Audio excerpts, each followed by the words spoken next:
कि जिस रब्बुल आलमीन ये कायनात को चला रहा है, इस ब्रह्मांड को चला रहा है, इस यूनिवर्स को चला रहा है भाई, तो उसी रब्बुल आलमीन ने मोदी को भेजा है, उसी ने योगी को भेजा है।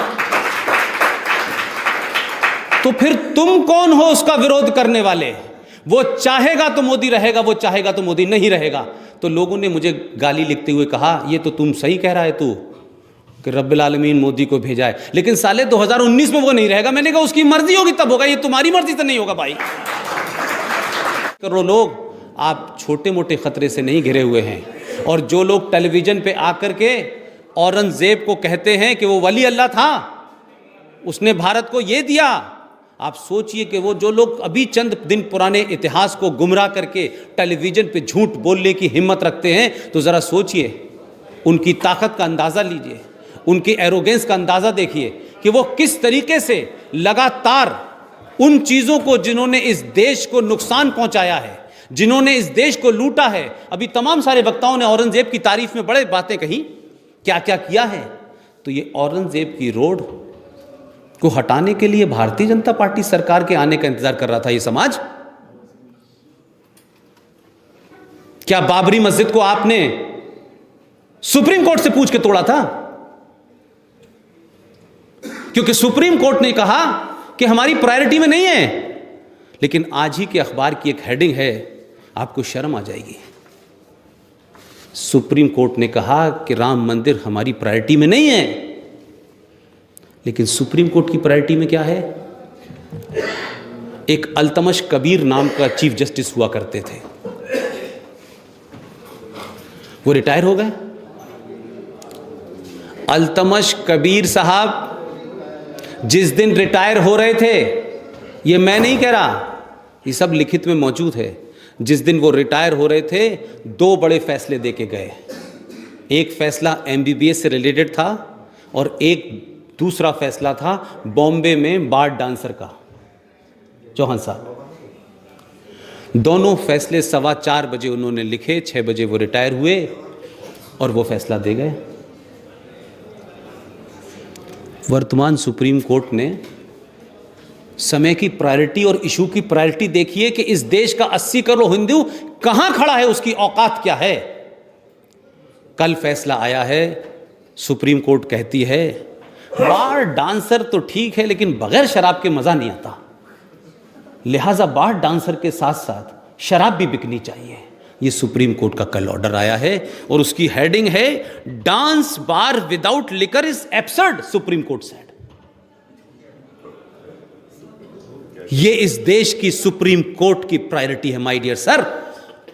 सुप्रीम कोर्ट की प्रायोरिटी धारा 377 है, देश टूटा जा रहा था।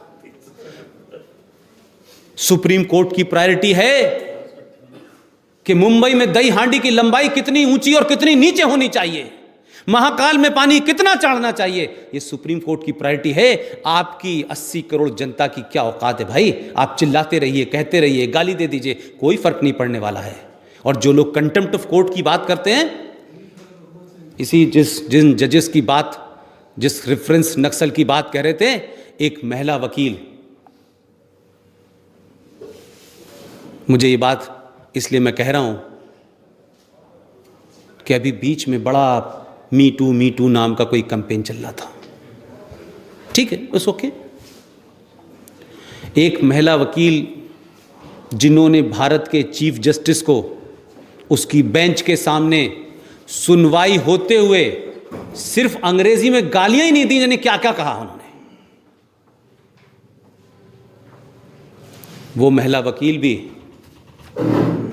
कहती है कि मेरे साथ सुप्रीम कोर्ट के गलियारे में मेरा यौन शोषण हुआ था। तो 74 साल की उम्र में याद आया कि 26 साल में क्या हुआ था। तो फिर किस बात की वकील थी आप? आप जैसे लोग जब अपने आप को कोई जस्टिस नहीं करा सकते, तो दुनिया के साथ आप क्या जस्टिस करेंगे?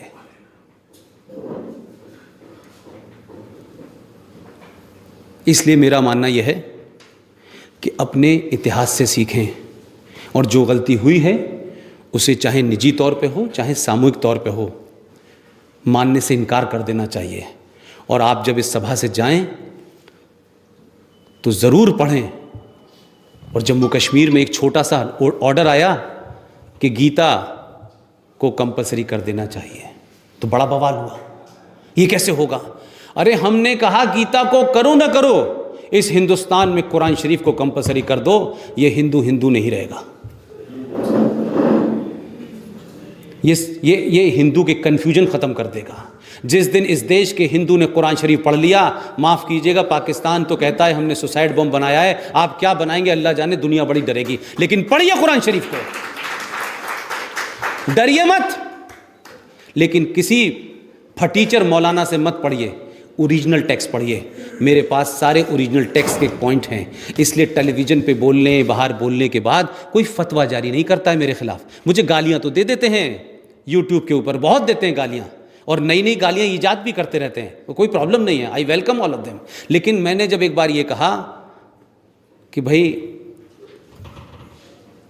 अल्लाह का मानना है, अल्लाह के मानने वालों का है, रब्बुल आलमीन, रब्बुल आलमीन का मतलब होता है ये पूरी सृष्टि को कोई ताकत चला रही है हिंदी में, और उसकी मर्जी के बगैर न आप सांस ले सकते, न मैं सांस ले सकता, न पत्ता हिल सकता, न हवा हिल सकती, न सूरज निकल सकता, दुनिया में कुछ नहीं हो सकता। मैं इसका बिलीवर हूं, होता है।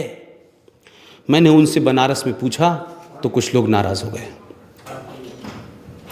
मैंने बनारस में उनसे पूछा कि जिस रब्बुल आलमीन ये कायनात को चला रहा है, इस ब्रह्मांड को चला रहा है, इस यूनिवर्स को चला रहा है भाई, तो उसी रब्बुल आलमीन ने मोदी को भेजा है,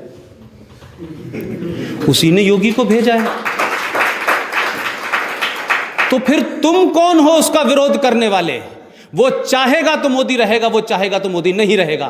तो लोगों ने मुझे गाली लिखते हुए कहा, ये तो तुम सही कह रहा है तू कि रब्बुल आलमीन मोदी को भेजा है, लेकिन साले 2019 में वो नहीं रहेगा। मैंने कहा उसकी मर्जी होगी तब होगा, ये तुम्हारी मर्जी से नहीं होगा भाई।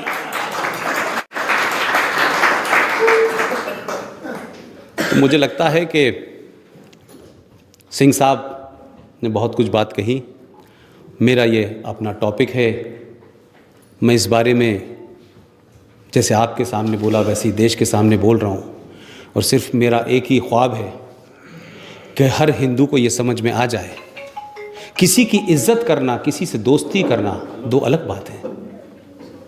मेरी अपना फ़लसफ़ा ये कहता है, जो मैं पिछले 30 साल से कह रहा हूँ, लेकिन होता यह है कि जब कोई छोटा आदमी कहता है तो लोग उसकी बात को तवज्जो नहीं देते, लेकिन जब अमेरिका के डिफेंस सेक्रेटरी ने कहा तो हो सकता है कुछ लोगों ने ध्यान दिया हो।